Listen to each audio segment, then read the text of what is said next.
The whirlwind that is American politics. The country may be under a heat wave, but the weather is not the only thing heating up in America. Several headlines from this week in Washington, including Sean Spicer and Reince Priebus out, President Trump's healthcare repeal bill of Obamacare failing, and the POTUS announcing a ban on transgender members of the military. Headlines coming quickly. What will this week bring? All that and much more coming up next on Let It Rip Weekend.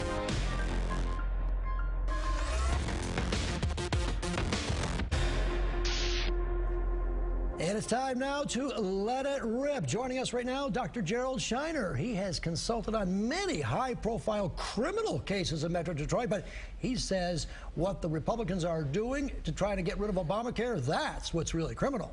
Next to him, Jared Maynard, the former chair of the Macomb County Republican Party. He has welcomed several high-profile politicians to Macomb County, including Reince Priebus, but Jared says he is a victim of Obamacare. And next to Jared, Thayrone X, conservative radio talk show On the Edge with Thayrone. Weekdays, WAAM Talk 1600. And finally, Detroit's edgy political consultant, Karen Dumas, joins us back again here. She managed former Dave Bing's administration in many, many ways, and she can be heard weekdays on Superstation 910. Let me start, though, with you, Dr. Shiner. We're talking about Obamacare. Did not get repealed, although the Republicans wanted to. But would you say, though, that there still are some problems with the Affordable Care Act? There definitely are some problems, because the way it was constructed as a package, and you need an expansion of Medicaid to take care of people who can't afford insurance. You need people who can afford insurance to be responsible for their own health care by getting insurance. And the larger the pool, the more money you have to take care of the sick without raising premiums. The more you can spread out the risk, the better it is. Any insurance executive will tell you that, and we haven't been able to really enforce the mandate to get insurance. So the pools aren't bigger. The insurance companies are not getting profits, so they're leaving the markets in certain states. That's the problem. And some people say, Jared, that really that's why Obamacare should be repealed and replaced. Now, you say that you are a victim of Obamacare? Well, I don't like the word victim, but I'm going to tell you I had a premium that was $100 a month. Now my premiums are pushing $298 a month for substantially less coverage than what I've been getting previously. So it's definitely not something that I kept my own doctor. Absolutely not. And my premiums are skyrocketing. But I think when you talk about Obamacare and the repeal in Washington, I don't think it's President Trump's fault. The Congress said, give us the majority, we'll repeal Obamacare. Give us the Senate, we'll repeal Obamacare. Give us the president, we'll repeal Obamacare. It's been 7 years, and I think they need to be repealing it very quickly here. And replace it with what? Well, right, you know, we can go back and we can talk about a replacement, but any replacement has got to talk about what's fair for everybody. And on top of it, Obamacare has a lot of people who are on waivers right now that don't have to function within the normal system. Get rid of those waivers and put everybody on, and then we can start talking fair for all. Hold on, Doctor. Let's get Thayrone in. First of all, a couple things really quick. It's no longer Obamacare. It's Republican care. And it's not President Trump's fault at all. It's the Congress' fault. We sent these suckers to D.C. with a clear agenda. They're acting on it pretty much not on every front. But as far as Obamacare goes, the central Republican care, I got to condition myself because that's what it is for now. The central premise on this is that you've got to force people to buy something so they'll pay for people that can't afford to buy something. That's insanity, top to bottom. The federal government, state government, local government has no business forcing people to do anything, let alone buy health care. Well, it seems like we have that one there. Let's get Karen Dumas in the picture over here, though.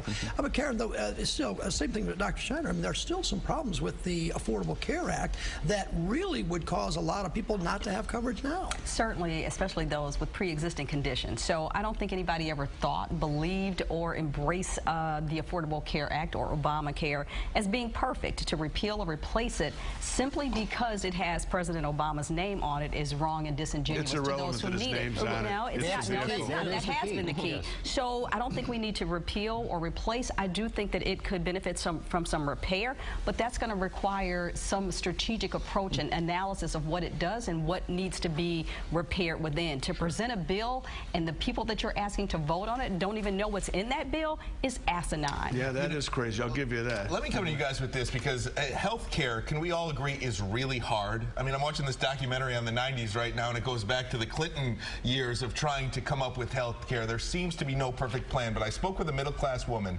who's on the exchange.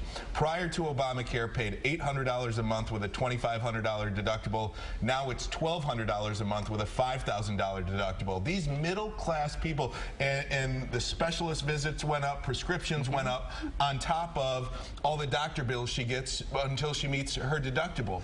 This is killing middle-class people. We always talk about the lower-income people, and we talk about getting the younger people to pay for the older people. That's what a socialist paradigm does. It kills the middle class. But that's insurance. That's insurance. And the CEO of Aetna Healthcare made $30 million last year. That's $30 million that didn't go to lower that woman's deductible or to pay for her prescriptions. And that's crony socialism. But may I say this as well? It's people like that who have put Donald Trump in office. You know, she was a single agent. It's people like that who aren't getting what he promised to give them. It's something that they need. You do need to change it, and if you broaden the base, the premiums will come down. And if you tell the insurance companies they have to provide a product with more coverage, you can't micromanage that. There's a couple of things here, and you know, it's a false thing to say that number one, that you know, this isn't President Obama's plan. He thought this was perfect. He pushed it. Every Democrat was on the floor. We need this. This was the perfect piece of legislation that was going to solve everything. Well, we ended up getting a mess. And now what the Republicans are doing are trying to clean up that mess. Is that what you call it? Yeah, it's a mess. It's a mess. Health insurance? Let me pose this though for a moment, though. It seems that even the Congressional Budget Office, a nonpartisan group, did come out there with the repeal and replace. If that had passed under some version, millions of Americans would have lost coverage. Millions of Americans didn't have coverage to start with when this came in, and it wasn't because they necessarily were, oh no, throw them in the streets. They didn't choose to get coverage. People have been forced to get coverage now. That's pretty much communist medicine. But isn't that the plan of you need to create a bigger pool so that everyone's premiums coming down? Isn't the real problem here the fact that not enough people are actually contributing to something? Here's the problem. The Republicans are terrified of the market system because they're afraid to take something away from somebody. Has any government program ever shrunk that you know of? Name one. You can't. And that's the same thing with Obamacare. Auto insurance is the same thing. You have to have auto insurance, and you have to pay for people who don't have coverage. By the way, that's another complete insanity admission. We have the highest auto insurance in the nation. But when you're asking people to pay it, when you're asking people to pay for insurance for everybody else, then everybody has to pay in the system. You can't give them a waiver. You can't give them a flight. You're talking about that lady with $800. We're trying to fix this mess here that Democrats did. Have you ever listened to the DTE commercial that lets you know that you're paying a little extra to help cover those who can't pay their bills? No, don't start me on DTE. But it is. But I'm saying that, how is that any different? You are paying you're paying in every layer, in every capacity for those who cannot pay. Let me ask the doctor, though. Might, doctor, you benefit perhaps because you're a doctor, you can charge. It would behoove you to have everybody on insurance because you would make more money. Maybe the problem is that we haven't cost contained some of the doctor's bills or hospital or prescription drugs. That's a very good point, but as a psychiatrist, I work on a time basis, so I can't see any more patients in a day than I'm already seeing. And I'm the wrong doctor. You want to talk to a procedurist, but yes, we have to cost contain too, and we do things. Some things are imposed on us by the Joint Commission, so we have to do them in a much more cumbersome way. We have to follow more rules, and we need some sensibility in that. The Joint Commission came into Sinai Grace and said, we don't like your beds on the psych unit. You have to buy all new beds. We've been having patients sleep in those beds for 20 years, and nothing bad has happened. My brother-in-law doctor is going to say it's not the doctor's fault, it's the insurance company. So how do you cost contain efficiently without having a market system in there? The market's the only thing that ever operates efficiently with regard to costs. Healthcare has never followed a market rule, and healthcare is a It did in Marcus Welby days. It's a profession. No, that's a fantasy. That's a television show. That wasn't real. That was just on TV. You know, I saw that the moon was made out of green cheese on TV. I don't take that and believe that. That era, medicine was far more market-based. That's Republican nostalgia for a time that never existed. Everything is commercialized. Oh, that's not Republican nostalgia. Everything is commercialized. The fact is that we were handed a lump of coal, and while we have to fix it, it's been steadily pummeling. And the only people in Washington who want to fix it, who want to save health care for people, is Donald Trump, and everybody else is sitting around. We were handed a working product. You were handed a finished product by President Obama. No bill is a finished product. Whether you repeal and replace or retain and repair, health care is not perfect right now. My question to you guys is, Mitch McConnell was out there this week saying we'll work with the Democrats. Chuck Schumer was out there saying, okay, now the time is to work together. But what common ground do they have? What's the starting point? What will each side give in on? It seems like this is, for lack of a better way to say it, a hopeless proposition. Well, it shouldn't be giving in. It should be doing what's best for the American people. Exactly. Mitch McConnell took $433,000 from health insurance executives in his campaign contribution, met with a bunch of other senators who got an equal amount of money. John McCain did as well. There is no common ground. But John McCain has a conscience. There is no common ground, nor should there be. The Republican Party should be jamming things through right now. We are not done. All right, coming up, the president seems to be communicating with the public by tweeting. Is that an effective way? Plus, a big shakeup this week in the administration. Good or bad? We want to know what you are thinking. Share your thoughts. Use the hashtag #LetItRipWeekend. And you may very well see your comments at the end of the show. A lot more to come. Don't go away.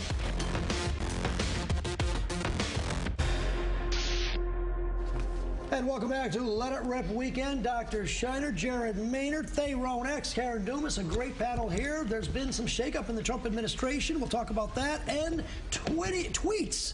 The president likes to tweet his policy, so to speak. Let's start off with his first tweet. I want to get your reaction right here.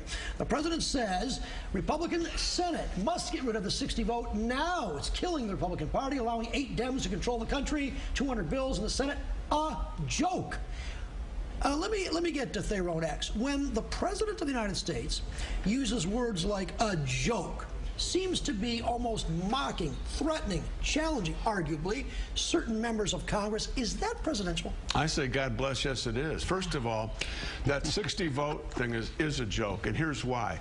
As I said on the break, if we have 10 people deciding what's for dinner, Chinese or pizza, it doesn't take 9 votes to get it. It's 6. This is the only place in the universe where we got to have 60 votes. That is shuck and jive. That needs to go. And Trump called it accurately. It's not only a joke, it's hurting the agenda we sent him into D.C. with. That agenda was the people's agenda, not Donald Trump's agenda. He just carried it in. So I'm all for him talking like he talks. Donald Trump has proven himself to be not a very intelligent man. He's not very well read. He's not, really? Absolutely. He's not. He's an idiot. I'm sorry. No. He is an idiot. No, I have to draw the line. He's a Wharton graduate. Just talk over her. His father paid for him to graduate. But using Twitter to communicate in some capacity is good. That reflects the way we communicate these days. It's 2017, Karen. I understand. I said that's fine. But to be able to do so and circumvent the process of engaging the people that you have to depend on to get legislation through or approval. Get your version out first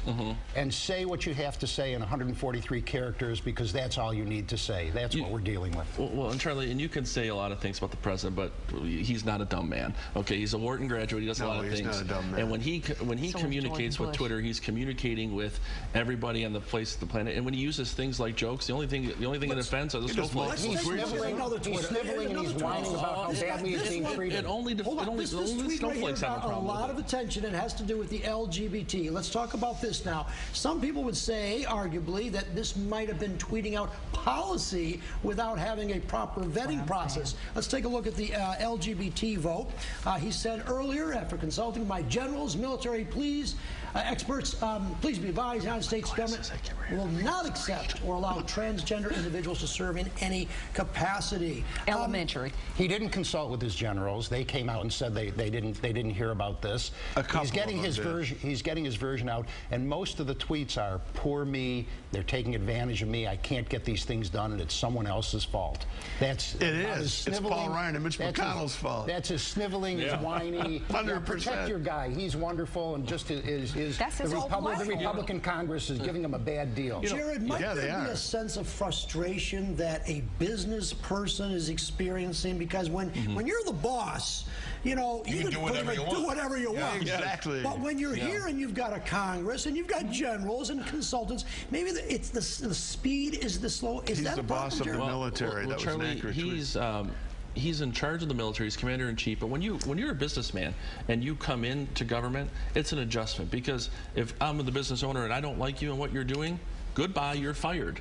But when Donald Trump comes into this, he has to adjust to the fact that the bureaucrats aren't going to move quickly or do things for him in the speed that he would like it to be done. That pesky Constitution gets in the way every time. Well, the only way that pesky Constitution gets in the way is because the senators think we have 4 co-equal branches of government: the House of Representatives, the senators, and the judicial and the executive. You know, if the senators would just get in line with the president's plan, we'd be all right. Well, does it beg the question then?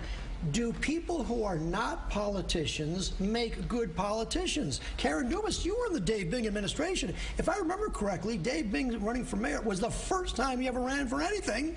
Some people would say that he had a very difficult time dealing with council, etc. Well, and it wasn't necessarily council, it's the process. I mean, on one thing that we agree, there's too much process in order to realize progress in any form of government. We got that. But at the same time, he never compromised himself or his agenda to play by rules that didn't exist. You had to incorporate some patience, some adjustment, and learn how to navigate diplomatically the process that was in place while you worked to change it for the benefit of all. Well, Charlie, to Karen's point, President Trump brought in a lot of people that were going to help him move the process along. But what we've seen, and I haven't seen this in the modern American presidency, I have never seen a Republican Party line against their Republican president the way they're doing. They're openly saying, no, we're not going to do these priorities. And the base is not happy with it. And the Constitution speaks to that 51-50 vote, by the way. Alexander Hamilton addressed it in the Federalist Papers. It's not supposed to be a 60-50, whatever, 40 vote. It's supposed to be a 51-50. Yeah, I think Jefferson had a different idea. I think one of the issues that was a difference with that LGBTQ tweet was members of his administration were coming out week after week, day after day, saying Twitter is not policy. That seemed to be a policy tweet. So what do you guys make of, you know, the president implementing policy on Twitter? This didn't come about in a vacuum. Donald Trump didn't wake up in the middle of the night and say no LGBT. Generals and command has been talking about this forever, that this is a bad idea. It's a distraction. If you want to be a transvestite, knock your lights out, take the hormones, but the government shouldn't pay for it. It's a distraction. To the point, I think the military position was that it was more helpful, and it got a lot out of the way. It got a lot of impediments out of the way. That was a minority that had that. Specifically with that tweet, it's very interesting because the president will say something, and then everybody will come out and say, no. I think these people were told to do something, and they weren't doing it, and the president just said, okay, I'm going to make you do it now. Here you go, we're on Twitter. Well, he's commander-in-chief, too. He can do that. Let's try one more. Just about an hour or so ago, Donald Trump tweeted out this. It's kind of what we're talking about right now, about the repeal and the 51 votes needed. But look at the tone of this. Don't give up, Republican senators. The world is watching. Repeal and replace and go to 51 votes. Nuke option. Get cross state lines and more. Is this a threat? Some people might say it's a threat. Charlie, it's not a threat. What he is tweeting out there is what every member of the base is telling me. I'm listening to them, and they're saying, listen, we want it done. You've got 7 years to get it done. You still haven't done it. We want it done. And the president's telling guys, this is what the base is telling me. This is what your base is telling me. It's time. And they're in charge. There's no plan. There's no replacement. 7 years, and there's no, we're going to do this. We're going to change this. In 2015, we passed a bill that even McCain voted for, but President Obama at that time vetoed. And all of a sudden, McCain does not like that plan now that we have a Republican senator and a Republican House and a Republican president. That should have grease through the skids. I have to say, the president does get attention, and his tweets will get people moving. I mean, we don't need a replacement. But that's reflection of a person that was a reality star and not a person that has presidential capabilities. Is would Kid Rock be qualified to run? Your friend, Karen Dumas? He's qualified. A non-politician? We will see. Hey, he's qualified. He's qualified. He's an American citizen. He meets the age requirement, and he wants to help his country. And he can pay for John Kelly, will he be good for President Trump? Yes, absolutely. I think what John Kelly will bring is Kelly will bring some order to the White House. You'll start seeing some stuff work. The new chief of staff. All right, hold those thoughts right. We're not done yet. Coming up next, we want to hear what you are thinking. Your thoughts live on the air when Let It Rip Weekend continues.